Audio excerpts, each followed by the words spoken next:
On this week's Political Figure episode, we've got the man who collects DUIs like he's the older millennial, spends a lot of time yelling, "We ended the vaccine mandate in our military!" for some reason, and apparently drunk Zoom calls Congress. Most of small businesses receive timely. Will the gentleman suspend?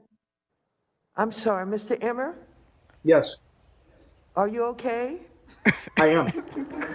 I am speaking, of course, about the shame of Minnesota and the man of many chins, Mr. Tom Emmer. Now, before we get started, it goes without saying that whether it's fellatiating the fucker that called your wife ugly, or donning diapers and calling a creepy old man daddy, or anything in between, Republicans clearly have an intense humiliation kink. And no humiliation kink is complete without a whip. Tom Emmer is that whip. He's the House Majority Whip, and it is his job to beat any remaining shreds of dignity out of House Republicans and get them to publicly allow Donald Trump to fuck them and their constituents in the ass. The reason I'm giving you this information at the beginning of the video instead of chronologically like I normally do is because some of you fuckers don't watch my videos all the way through. And while that's a little hurtful, I get it, they're long. But this information is important because Tom here is responsible for twisting Republicans' arms into voting for this big butcher bill. You know, the not so beautiful bill that is butchering Medicaid and will decimate hospitals and healthcare access in low income and rural communities. The bill that'll add nearly $30 billion to ICE's budget so the Gestapo can abduct even more kids with cancer and immigrants and dump them out of an airplane in the middle of the ocean somewhere, or whatever the fuck we're doing with them because they're not keeping tabs. Bill that'll add a $4 trillion deficit onto the shoulders of hard-working middle-class Americans so they can give Elon Musk and Jeff Bezos bigger welfare checks and tax cuts. You know, the bill everybody hates. It has 29% approval. And for good reason, because it doesn't matter if you're a Democrat or a Republican. Unless you're a billionaire, this bill bones us all. And since the Senate just passed it, it is now in the hands of the House. That means it is largely in Tom Emmer's hands. And this is Tom Emmer's phone number. Call that number. Tell his staffers that he is a horrible human if he supports it. Use colorful language if the mood moves you. Just let him know that this is incredibly unpopular and Americans are not standing for it. Hell, this is the address to his office. Mail him shit. Literally, if you want. Mail him actual shit and put a note in here that says this is the brains of anybody who would vote for this big, beautiful bill. Do that and also call your state rep, especially if they are Republican, and tell them that if they support this bill, you will support any primary challenger and general election challenger they ever have until they lose their seat.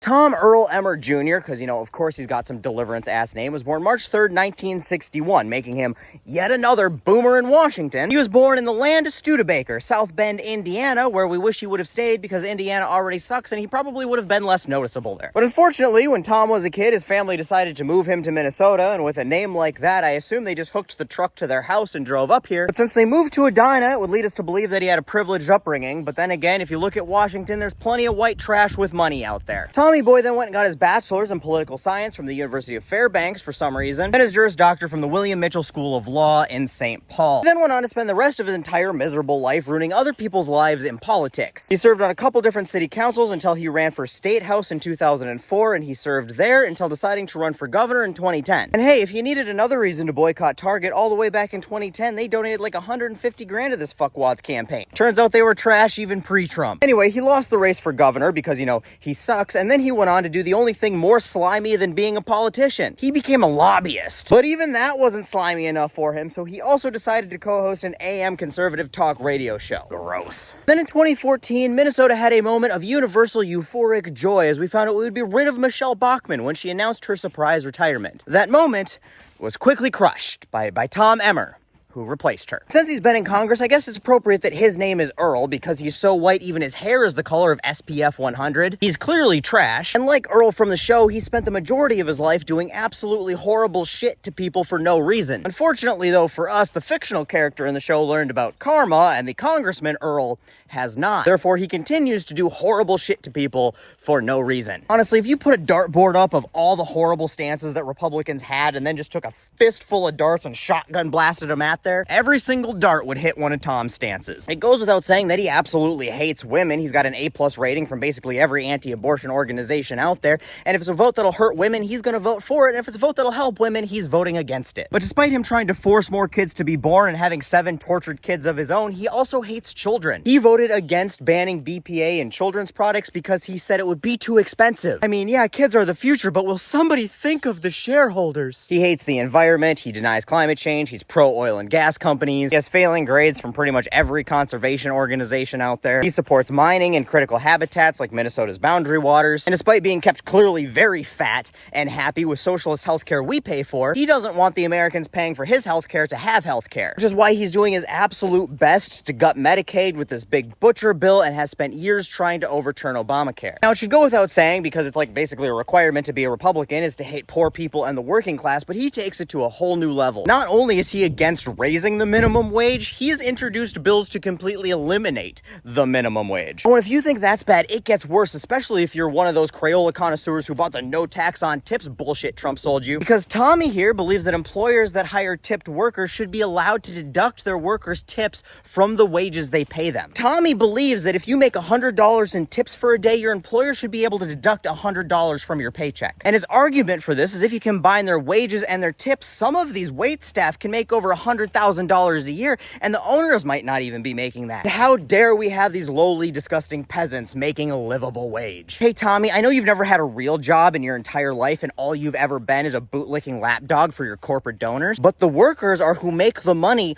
for the company. The workers cook the food and make the drinks that the customers come in to eat and drink. The workers build the relationships and put up with the bullshit from shitty customers that keep those customers coming back. Nobody's going into Applebee's to spend a couple $100s on food, drinks, and pull tabs to flirt with the board of directors. So it stands to reason that they should be making their fair share of the money they make. He hates immigrants about as much as Donald does, but he loves Israel, go figure. He's an election denier. He wanted to defund the vice president for some fucking reason. And of course, he hates the gays, obviously because he is one. I mean, if that man doesn't have an internet browser history full of trans porn and a secret Grindr account, I don't know who does. And in that vein, he's actively tried to ban same-sex marriage and voted against anti-bullying legislation that would have helped protect LGBTQ kids. Because, you know, he's all about protecting the children, just so long as they're still in the zygote phase. And like so many others, Tom is a man who has managed to escape the hate he has absolutely earned and very much deserves. Because once again, it is his job to beat the conscience out of the few remaining Republicans who are like, whoa, even this shit goes a little too far for me. So call Tom and remind him that he's a piece of shit. And tell him that he should start learning the lessons from My Name is Earl and start working on that good karma by not passing this horrible fucking bill. Because at the rate things are going, it's looking like we might get real French before too long, and people will start losing their heads thanks to all the shit you put us through, and you probably don't want to be one of them. You know, figuratively speaking. So yeah, call Tom. Tell him he's a piece of shit, but he can be less of a piece of shit if he just doesn't pass this big butchering bill that will ruin millions of Americans' lives. On behalf of all Minnesotans, fuck you, Tom, for making us all look bad. You truly suck, and we hate you.